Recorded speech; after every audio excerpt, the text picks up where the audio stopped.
आप तो भाग्य विधाता है ना माँ, सबका भाग्य निर्धारित करती है। आपकी इच्छा और अनुमति के बिना ये संपूर्ण सृष्टि पलक तक नहीं झपका सकती। फिर पापी और कुकर्मी क्यों सदैव सुखी रहते हैं और हम जैसे निरपराध साफ सुथरे आपके आदर्शों का पालन करने वालों की परीक्षाएं कभी समाप्ति नहीं होती? हमें क्यों हर बार बार सदैव अपनी श्रद्धा, अपनी भक्ति, अपनी अच्छाई, अपनी भलाई सिद्ध ही करते रह जाते हैं माँ?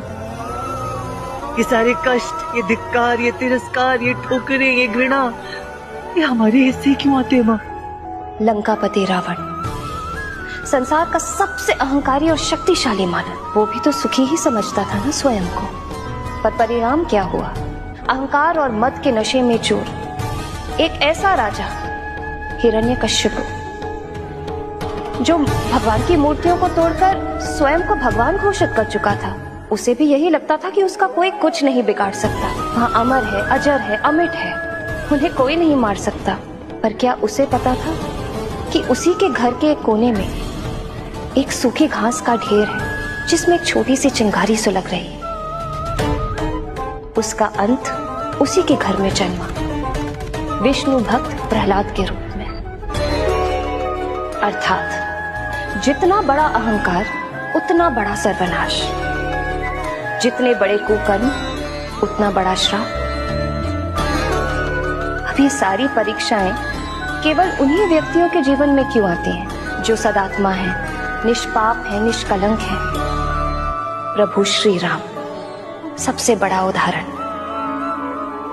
उनसे बड़ा युग पुरुष, उनसे बड़ा पुरुषोत्तम भला कोई हो सकता था?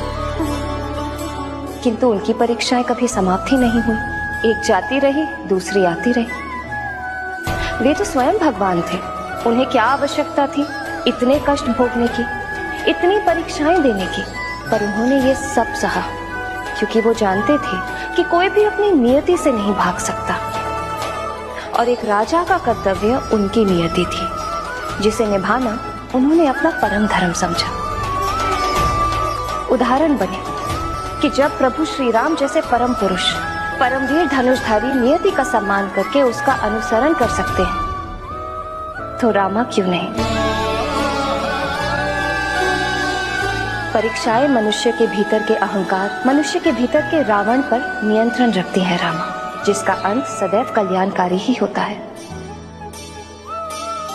कठिन समय का सबसे अच्छा मित्र है साहस। साहस ही है जो मनुष्य को हर विपत्ति से निकाल लाता है। उसे मत खोना राम।